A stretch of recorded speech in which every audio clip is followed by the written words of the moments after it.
Bom dia, boa tarde, boa noite. Meu nome é Antônio Fialho.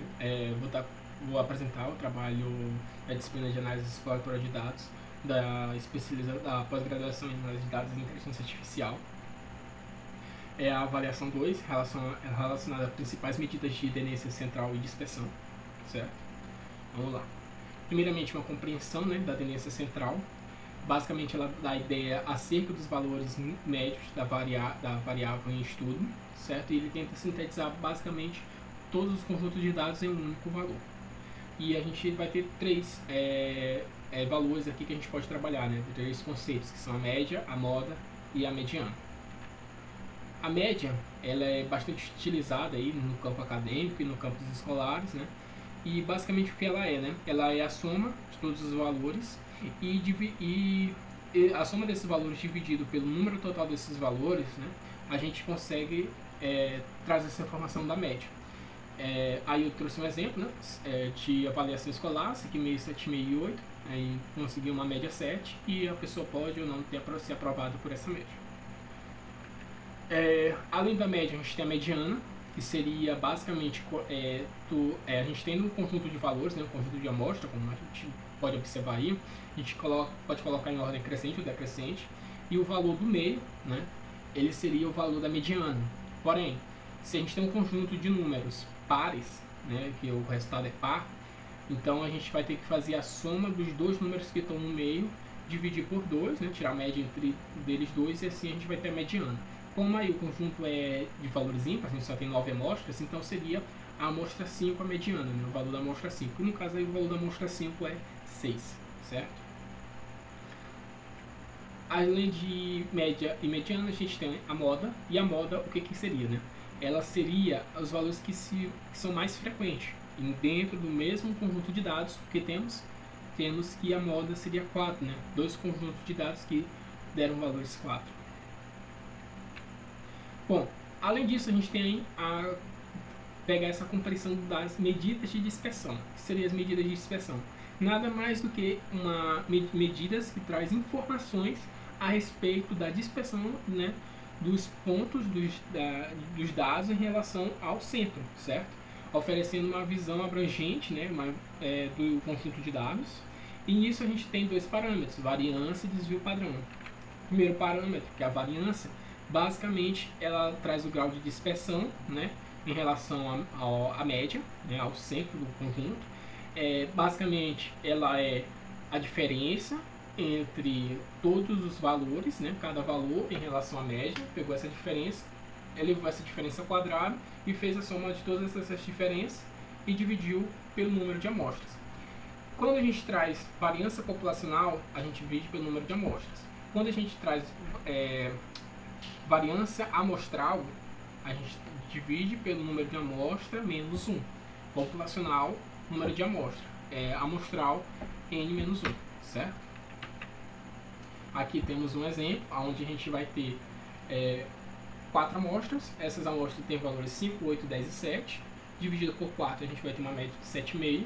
A variância, a gente pegou todas as diferenças, levou ao quadrado e a gente conseguiu aí 4,33. Veja que é uma variância amostral, então a gente pegou ali n menos 1, então 4 menos 1 que estaria 3, certo?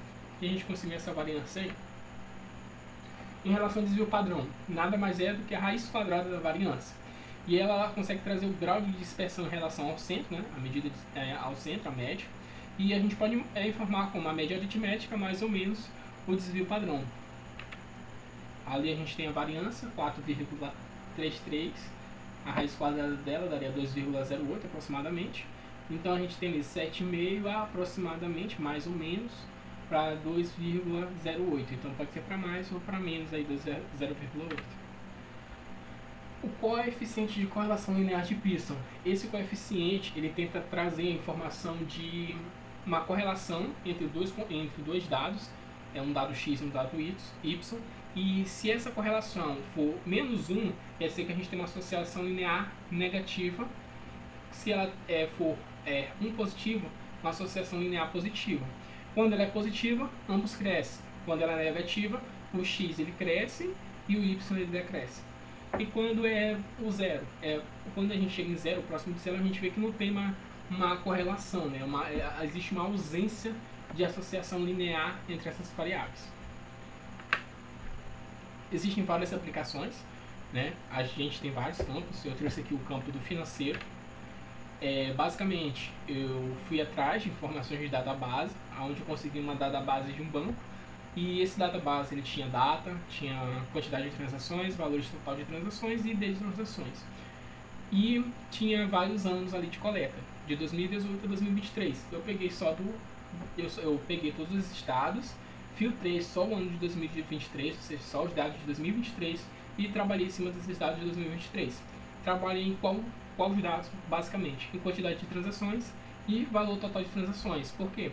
A gente pode pegar uma correlação, verificar se existe uma correlação entre total de transações que ocorrem em relação à quantidade de transações que são feitas, certo? Ou seja, o valor, a gente pega a quantidade de transações que são feitas em relação ao valor total de transações que foram realizadas. Ou seja, quando mais transações são realizadas, talvez maior seria o valor total de transações, né? O valor ali máximo de transações. Então, 5 transações que ocorreram, $10.000. Uma transação que ocorreu, $2.000. Entendeu? Ver se tinha uma linearidade. Bom, basicamente esse código que eu coloquei aí. Embaixo tem a informação, né, da onde a gente conseguiu esse database. E em cima tem o primeiro código que eu utilizei para ler essas informações do CSV, né, do database. Depois disso a gente conseguiu ali plotar em linhas, né, em linhas. Depois dessa linha colocar na lista de CSV e assim a gente tem um conjunto de dados geral.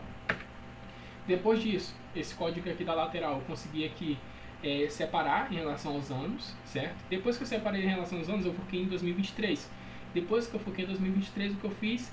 Eu peguei os valores, né, de transações, de quantidade de transações e valores totais de transações e coloquei dentro dessa lista, certo?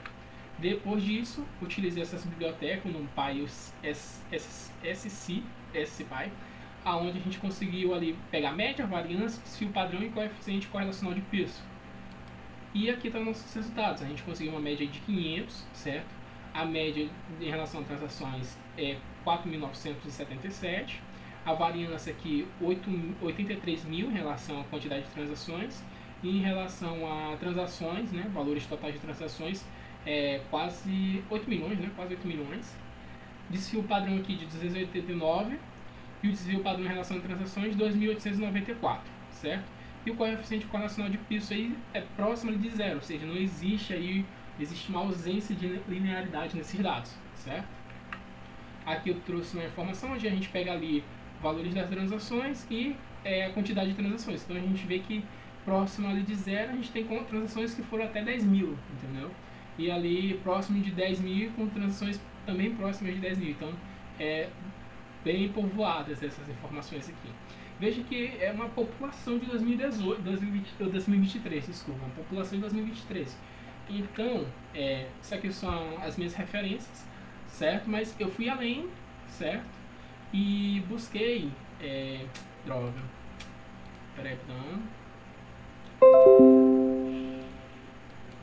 e busquei trazer mais informações. Como, por exemplo, aqui, eu criei um código também, onde a gente conseguia pegar amostras, certo? E dentro dessas amostras, a gente consegue pegar aqui uma variância, eu construí, né, a fórmula aqui da variância amostral, e pegar aqui os valores. Então, eu vou correr aqui, eu vou pegar 100 valores, e aleatoriamente ele pega esses valores e consegue ali, ó, ele trouxe uma média de 541, uma média de transações de 5.000, 83.000 para variância de transações, 8 milhões para variância a valores de transações, né, totais, variância, 289, 2087, bem próximas da realidade, né, porém com coeficiente correlacional de peso 0.23, mas ainda mostra assim que não tem uma certa linearidade. Se a gente correr aqui, ó, a gente vê aqui a dispersão, né, no gráfico. E basicamente é isso, né? Esse foi o meu trabalho e obrigado.